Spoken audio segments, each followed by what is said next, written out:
Before you read a single word of this story, drop a comment below and tell me, what city are you watching from? Whether you're in Vancouver, Halifax, somewhere deep in rural Ontario, or anywhere in between, I want to know. And if stories like this one speak to something you've lived through, hit subscribe. Ivory Secrets posts every week. Now, let's get into it. She did not cry when she found the earring. That was the part that surprised even her. Meredith had always assumed she was the kind of woman who would cry.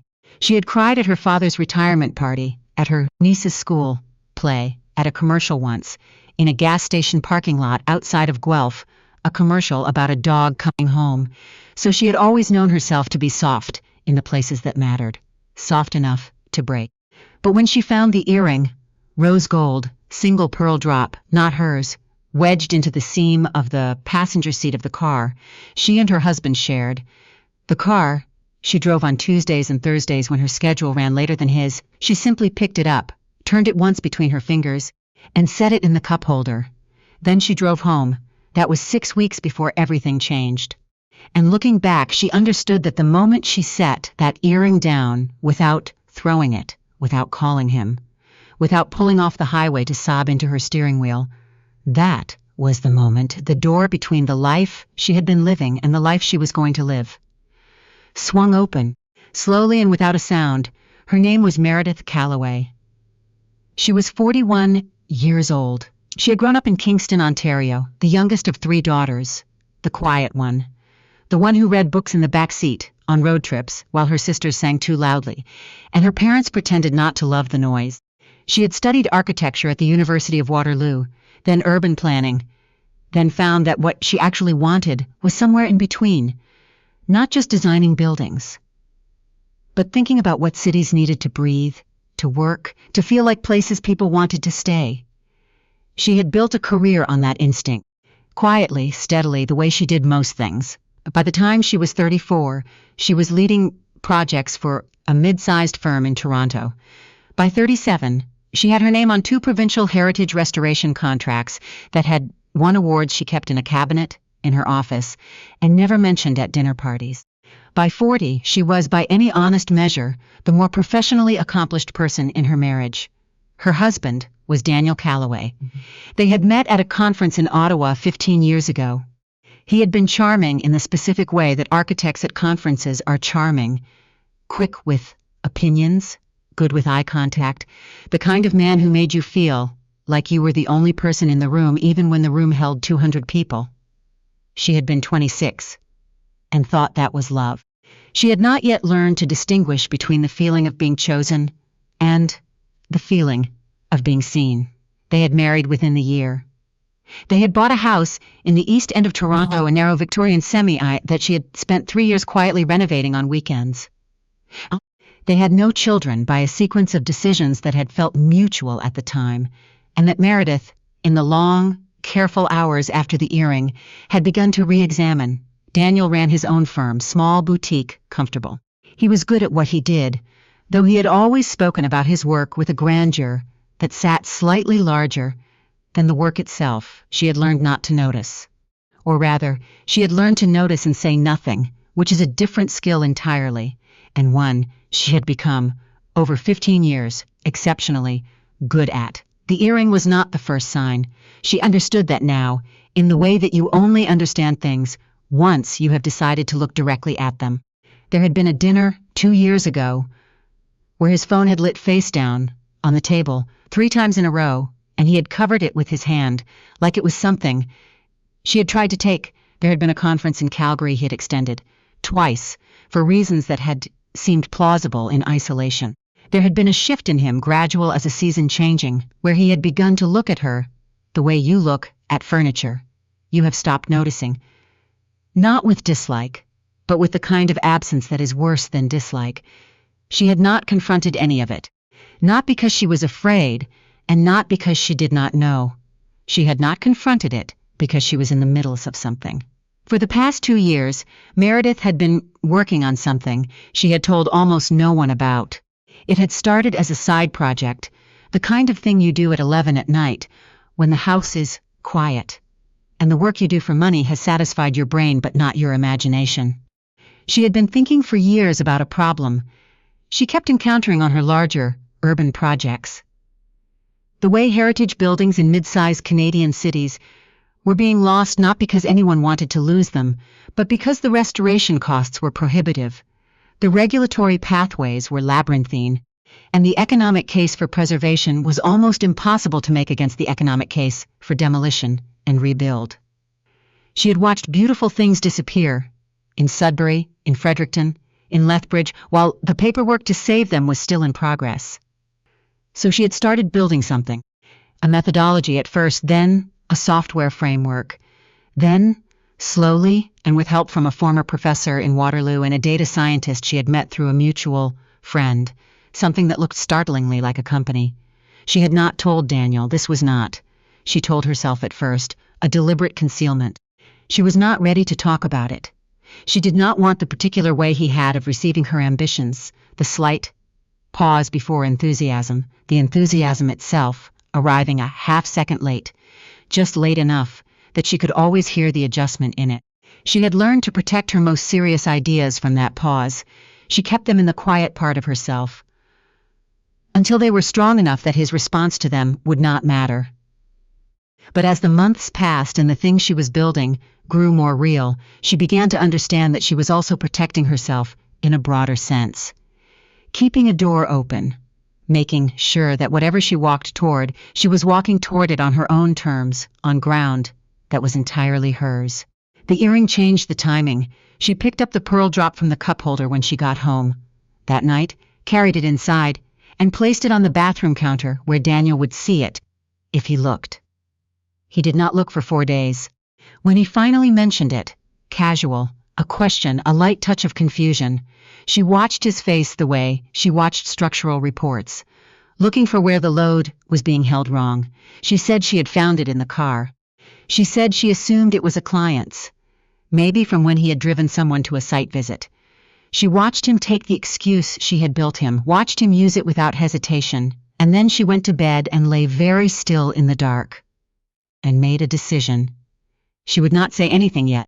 She would finish what she was building, and then, when she was ready, when the ground beneath her was entirely solid, she would step forward. She was not plotting revenge. She was not planning anything cold or calculated in the way that word implies. What she was doing was simpler and older than that. She was making sure that when the moment came, she would not need anything from him. Not his apology, not his understanding, not his signature on anything she depended on to survive. She would be free before she asked for her freedom. The next 4 months were the busiest of her life. She still went to work every day. She still came home, made dinner twice a week, asked about his projects with what she recognized, in retrospect, as genuine archaeological curiosity, studying something she was preparing to leave. She still slept in the same bed, on the same side she had slept on for 15 years, and some nights she lay there and felt a grief so specific and so quiet that it had no name. Not for what Daniel had done. For the 15 years of small adjustments she had made, small contractions of her own desires, the places she had made herself a little less so that he could be a little more, and for how long she had told herself that this was what love looked like. She stopped telling herself that the framework she was building, she had named it quietly, internally, without ceremony, was called Meridian, a tool for heritage restoration project assessment, one that could compress what currently took months of manual analysis into weeks, that could model restoration costs against long-term economic and cultural value, that could speak the language of both preservation architects and municipal planning committees, a language she had spent 15 years learning to speak fluently. Her former professor, Dr. Anand Cherian, had helped her refine the technical architecture. The data scientist, a woman named Blythe Okafor, who worked with a precision that Meredith found quietly thrilling, had built the modeling engine. In March, they incorporated.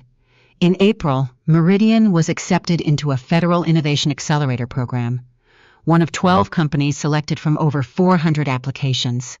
In May, they received their first letter of intent from a city government in Atlantic Canada.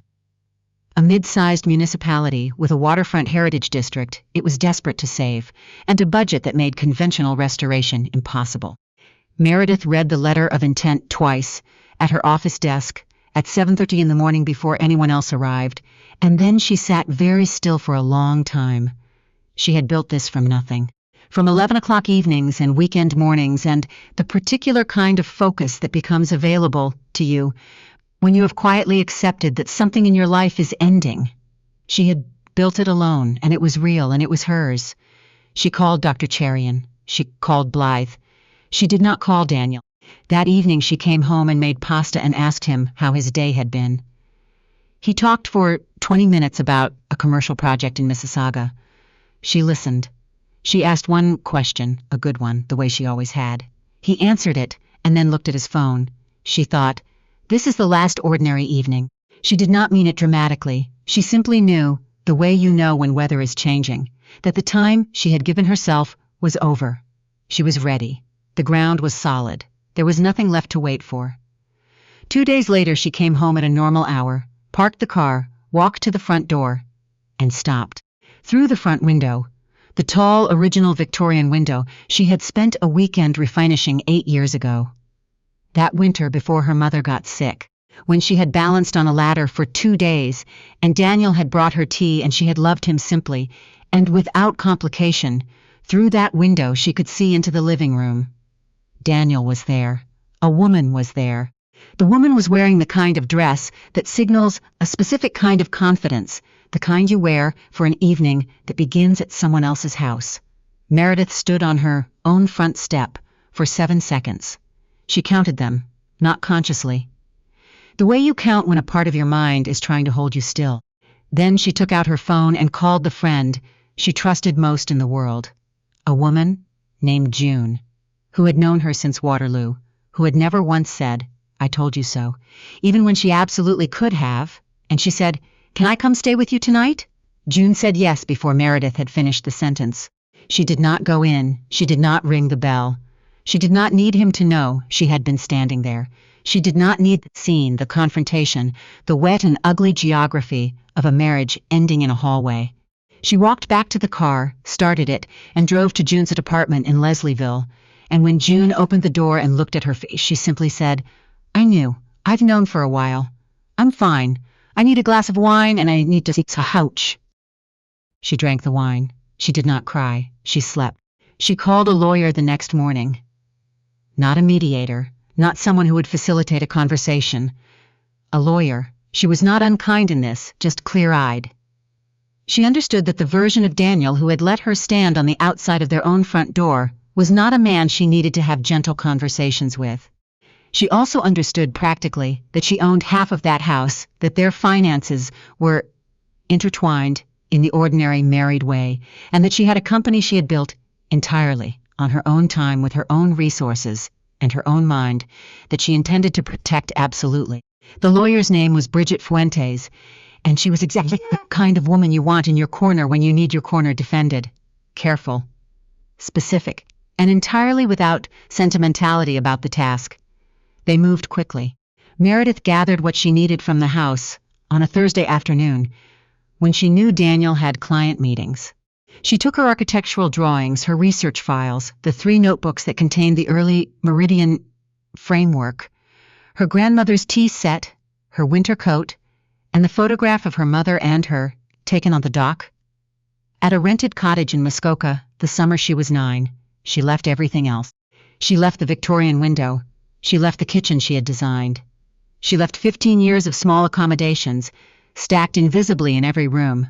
She also left, in the precise center of the kitchen table, the rose gold earring with the pearl drop. Not as a message, not as a dramatic gesture.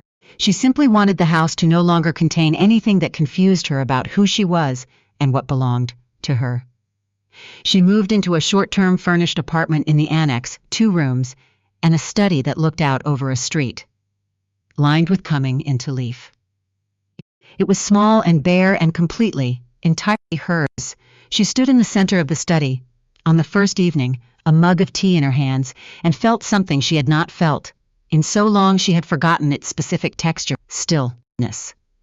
Not the stillness of holding yourself quiet so as not to disturb something. The other kind, the kind that belongs to you. When Daniel found out she had retained a lawyer, He called her twice. She did not answer. He texted, "We should talk first, before lawyers. We owe each other that." She read it and thought about the earring in the cup holder, and his face when she handed him the excuse she had built him, and all the adjustments she had made over 15 years. She texted back one sentence, "My lawyer will be in touch." When he found out about Meridian, about the federal accelerator, the letter of intent, the incorporated company she had been building for 2 years, in the hours when he had assumed she was simply there of his life, available and unoccupied, he called her a third time. She let it go to voicemail. She never listened to it. She did not want to know what version of regret it contained. She did not want to assess whether it was sincere. She had spent 15 years reading the adjustments in his responses, listening for the half-second pause before his enthusiasm, measuring what was real against what was performed. She was finished with that work. She had more interesting work to do, what she did not expect. What surprised her, when she allowed herself to think about it, was how little anger she felt, not because she did not have cause. She had more cause than most. But somewhere in those 4 months of building and planning, and lying, very still, in the dark, deciding what kind of woman she intended to be, the anger had become something else.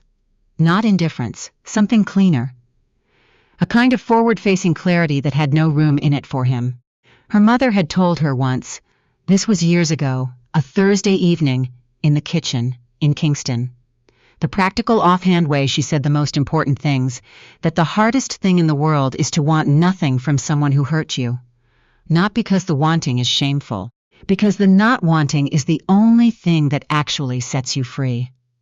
Meredith had thought at the time that her mother was talking about her grandmother, about old family architecture that had nothing to do with her.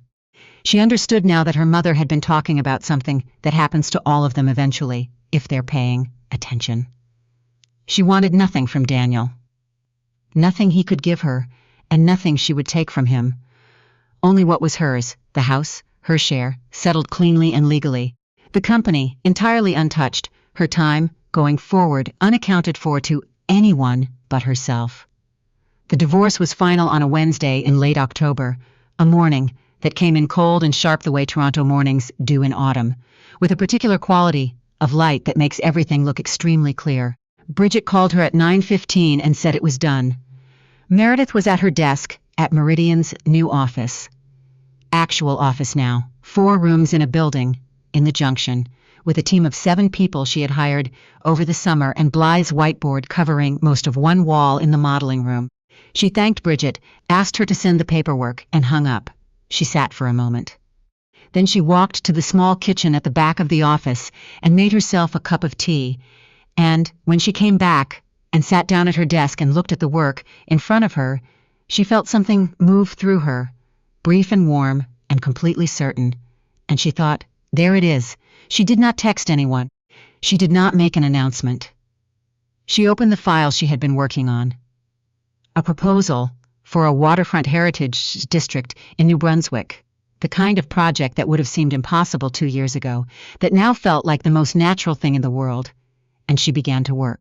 At noon, Blythe knocked on the doorframe and looked at her and said, "You okay?" Meredith looked up.